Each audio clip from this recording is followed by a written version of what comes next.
9 de la mañana en punto, 9 en punto. Gente linda, gracias por estar con nosotros en la sintonía. Estamos en doble frecuencia, emisora Atlántico La Reina. Nos pueden seguir en este resumen de noticias en zonacero.com, jorgecura.com. Estamos a través del canal de YouTube y también en Facebook. Vamos con las noticias. Un hombre perdió la vida en un accidente de tránsito registrado en la avenida Circunvalar, a la altura del semáforo ubicado en la entrada a la urbanización Alameda del Río, la madrugada de este miércoles. Una motocicleta en la que se transportaban dos mujeres y un hombre chocó de manera violenta contra un poste luego que su conductora perdiera el control. La víctima mortal fue identificada como Brian Yesid Cadavid Villar, quien falleció en el lugar de los hechos. Las heridas son Geraldine Casiani Maza y Mildred Patricia Rúa Mosquera, las cuales fueron trasladadas a la clínica Santa Ana de Dios, donde permanecen en delicado estado de salud.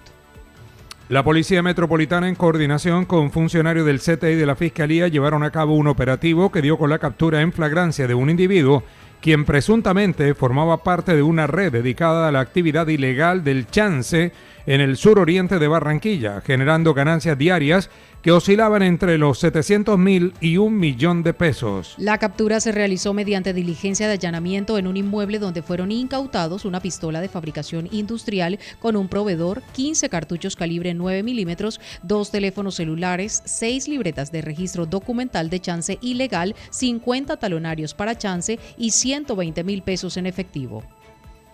La senadora del Centro Democrático, María Fernanda Cabal, al justificar la demanda contra la directriz de la Fiscalía sobre delitos en la protesta social, afirmó que la fiscal general Luz Adriana Camargo se convirtió en una activista del presidente Gustavo Petro y aseguró que no está ejerciendo sus funciones constitucionales. Consideró que la directriz de la Fiscalía se convirtió en una patente para delinquir y es perseguidora de la fuerza pública.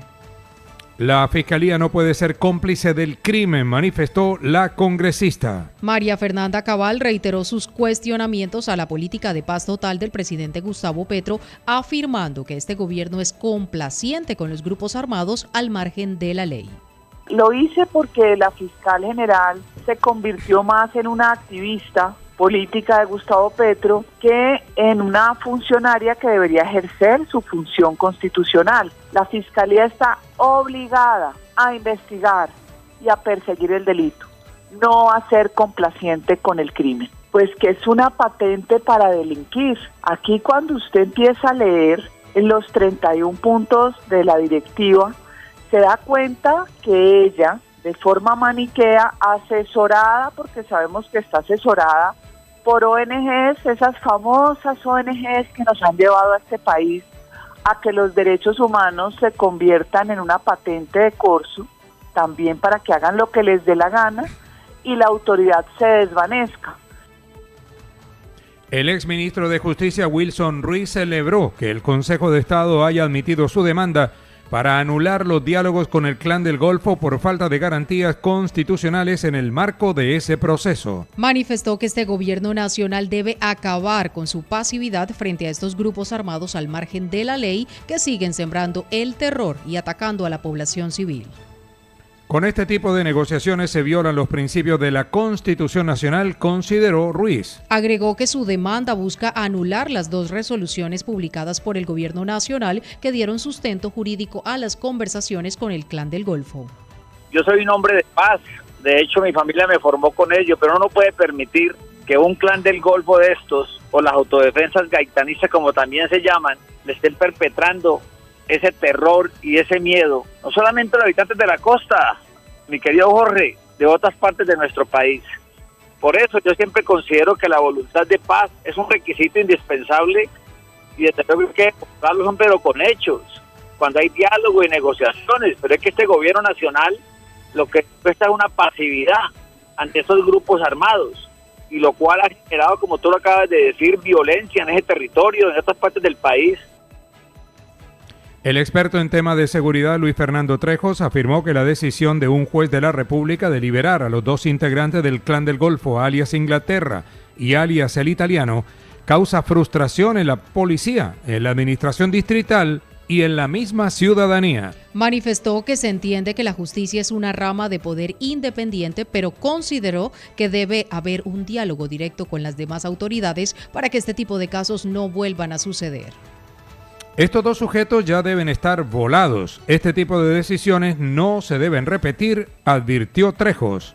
Como tú bien lo has señalado, Jorge, es una noticia que causa mucha frustración, no solo a nivel social, sino también a nivel policial y de la administración local, porque lo que hay que entender, Jorge, es que detrás de esta captura hay un trabajo juicioso, pormenorizado y sistemático de la policía, que muchas veces tarda meses en hacer seguimientos, en comprobar identidades, en verificar pruebas, y todo esto queda en la basura cuando se toma una decisión judicial que, bueno, uno respeta, pero que realmente no comparte, en la medida en que pareciera que a veces no hay una coordinación interinstitucional.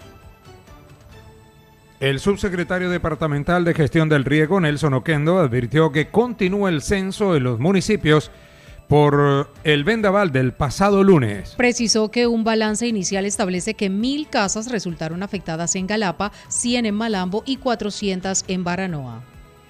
Oquendo manifestó que junto con la Defensa Civil se trabaja en el censo que continuará a partir de las 9 de la mañana con el gobernador Eduardo Verano.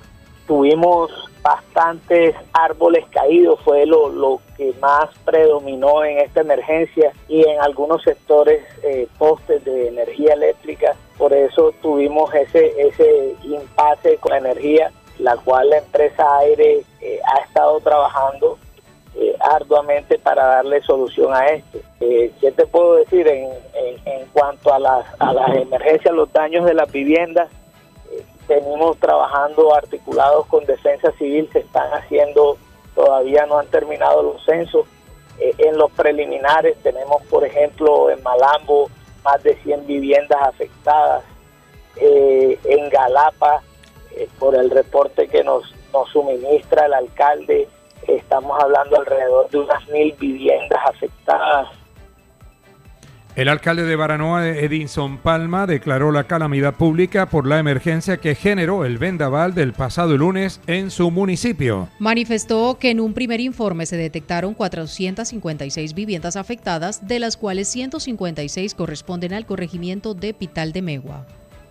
También se reportó la caída de 85 árboles, redes eléctricas y transformadores, anotó el mandatario. Palma manifestó que hoy sigue el censo y estimó que el número de casas averiadas podría llegar a las 500.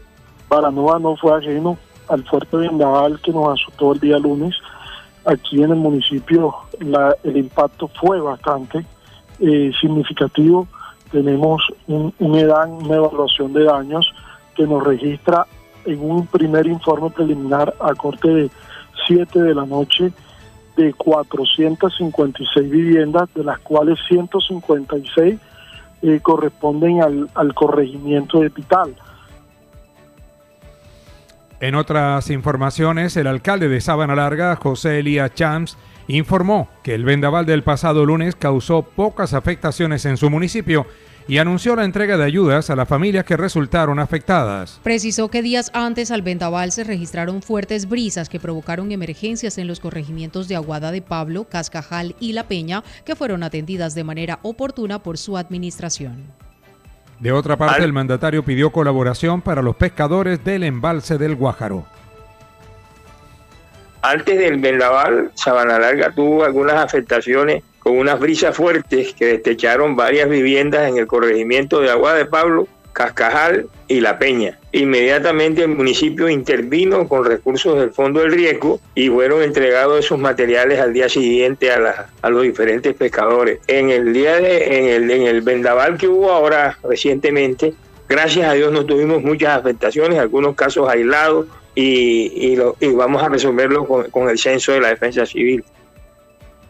La presidenta seccional de ACOPI, Rosemary Quintero, reiteró que la reforma laboral tiene aspectos que preocupan y afectan a los micro y pequeños empresarios. Dijo que el contrato a término fijo, que calificó como una imposición del gobierno, es muy lesiva para ese sector de la producción y podría aumentar la informalidad en el país.